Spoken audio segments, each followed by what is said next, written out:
Hey taxpayers, do you pay for a subscription? Well, if you answered no, chances are you're either full-blooded Amish or you're lying. Because you see, nowadays paying for subscriptions just feels like the norm because so many businesses now offer or force us into subscription-based pricing. But why?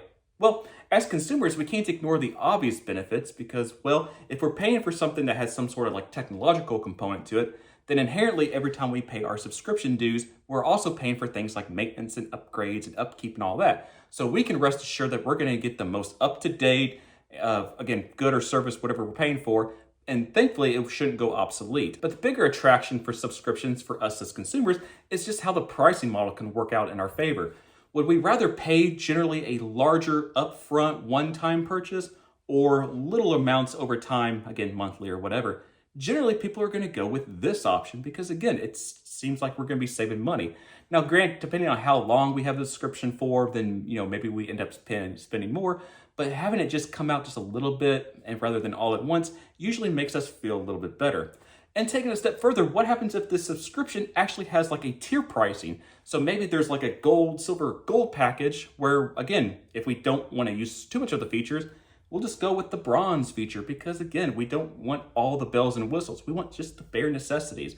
And if that's the case, not only are we going to be paying just a little bit based on, again, subscription pricing, but again, we completely avoid this, one-time large investment where, again, we probably won't even use the most of the features that are even talked about. But you see, all subscriptions don't have that same pricing technique because sometimes your initial investment may be lower than what your actual subscription may be, which sounds kind of reverse, but if you think about it, let's go back to the movie theater or like the car wash example.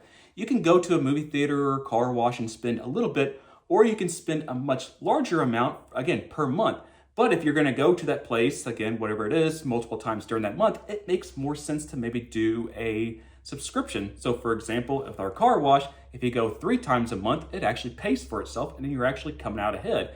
But as someone that goes, again, multiple times during the month, it actually makes more sense to do a subscription than having to pay for each visit. So right off the bat, it almost sounds like subscriptions are a win-win for us consumers. Not only do we get the most up-to-date, releases and whatnot, we're also potentially saving money. So wow, as consumers, subscription sounds great. But let's not ignore the fact that businesses are the ones that make the decisions if they're going to offer subscriptions. So what do the businesses have to gain from all this? Well, it actually all comes down to budgets. You see, budgets are extremely important. Whether you're working part-time minimum wage or you're a multi-billion-dollar conglomerate, everybody on this spectrum should have a budget. And budgets are only as good as your revenue projections. And when we say revenue, that means money coming in. So for example, let's say you work salary or you work consistent hours and you're paid hourly. So your paychecks from each paycheck, pay period or whatever, are pretty consistent.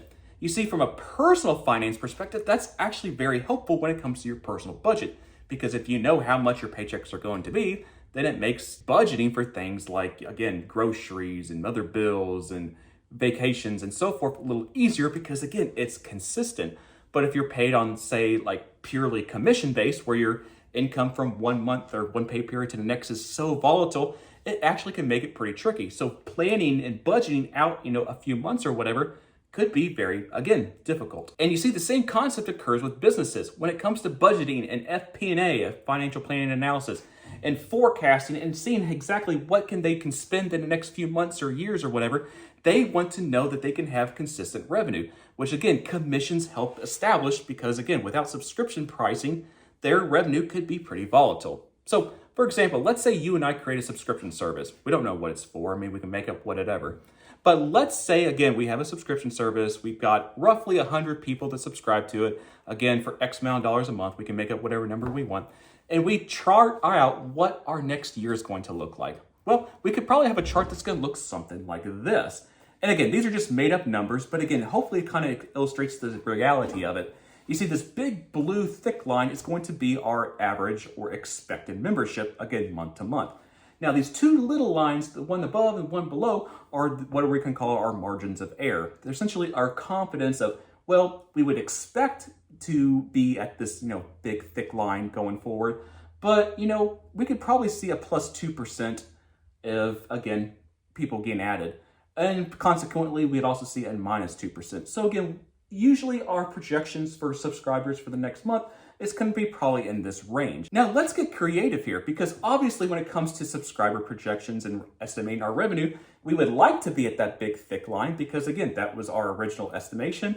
We would rather be at the higher thin line because again, that's the plus 2% margin of error because again, maybe we're expecting more people than we originally thought.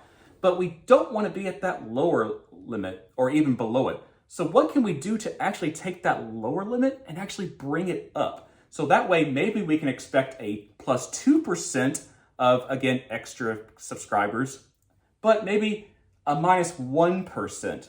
Well, it's simple. We make unsubscribing more difficult than it needs to be. And you know exactly what I'm talking about when I say making unsubscribing easy, because maybe there's an unsubscribe link buried deep in the website that, again, only Indiana Jones can find, or you have to visit a in-person office where they're only open for 30 minutes a week and whatnot. So again, sometimes making subscriptions unsubscribing is very difficult. And if that's the case, then technically, again, that lower margin of error actually gets raised up because again, people who want to unsubscribe probably can't. And it going a step further, depending on the cost of the subscription and the time invested it takes to actually get unsubscribed, some people just say, you know what, it's not even worth the time. So people may stay on for extra months and paying a subscription that they want out of, but they just can't find the time to, again, make the long, dreaded, guilt trip phone call to the sales rep in order to, again, be taken off, or you have to visit a site, do it in person or whatever. So again, as more difficult it is to make people unsubscribe, the more likely that lower margin of error actually gets raised up. So again, it's a pretty sneaky sales tactic, but again, it is reality. But going back to our projection of subscribers, this is a beautiful chart because again, the amount of subscribers that we can expect is pretty steady. And if we know that they're going to be paying X dollars a month, then we have a reasonable estimate of what that revenue is going to be for that month, again, going further out. So again, it just makes much more sense as a business to do something like this because again, now we know 8 months, 12 months, 15 months into the future, here's what we expect our revenue to be, so we can go ahead and start planning for, again, larger purchases or capital investments or just cash flowing. So again, subscription pricing is usually a lot more favored in terms of people who are receiving the money because again, it's much more consistent. Now let's take it from the opposite direction. So again, we're gonna take the same amount of subscribers that we had in the previous chart, but now we're not gonna offer subscriber pricing. So now everyone just pays a one-time fee. And again, so we don't know when they're going to pay. Some will pay in January, some will pay in the summer, some will probably pay in December, for as Christmas gifts or whatever. So again, these are just made up numbers, but again, the total amount of purchases lines up with the amount of subscribers from the prior chart. But as you can see, the amount of purchases, the amount of revenue coming in is going to be very inconsistent. But for example, again, you can either have people pay a smaller amount per month or a much larger amount all at once. So in this case, again, just hypothetically, December is going to be a very, very, very good year in terms of revenue because we got the most amount of people purchasing at one time with a larger purchase price. So there we go.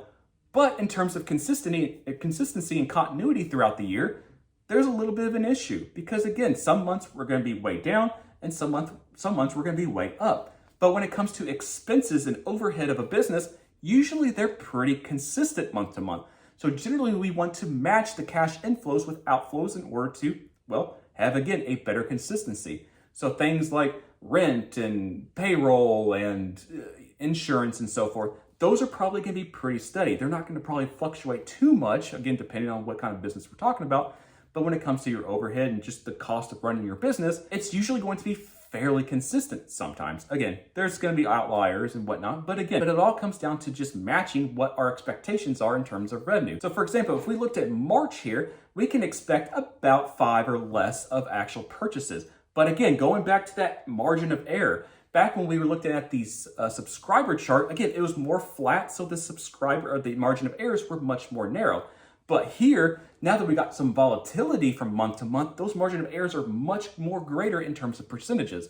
So again, looking at March here, we can expect about 4 or 5 new purchases, but it could be as high as 8, 10, or it could be 0, which again, that's a huge range in order for expectation. So where are we going to fall? I don't know. Hopefully within that range, but again, it could be higher. Well, since I said 0, it can't be lower, but again, maybe people are going to return, so maybe we have returns. I don't know. There you have it. When it comes to subscription pricing and why so many businesses are doing it, It's to move away from this type of model to this, because this here, from a business perspective, much more beautiful, much more actionable, much more concrete when it comes to budgeting and, financial planning and so forth. So usually businesses like this. So if you've ever wondered why so many businesses are moving to subscription-based pricing, here it is. Consistency is king.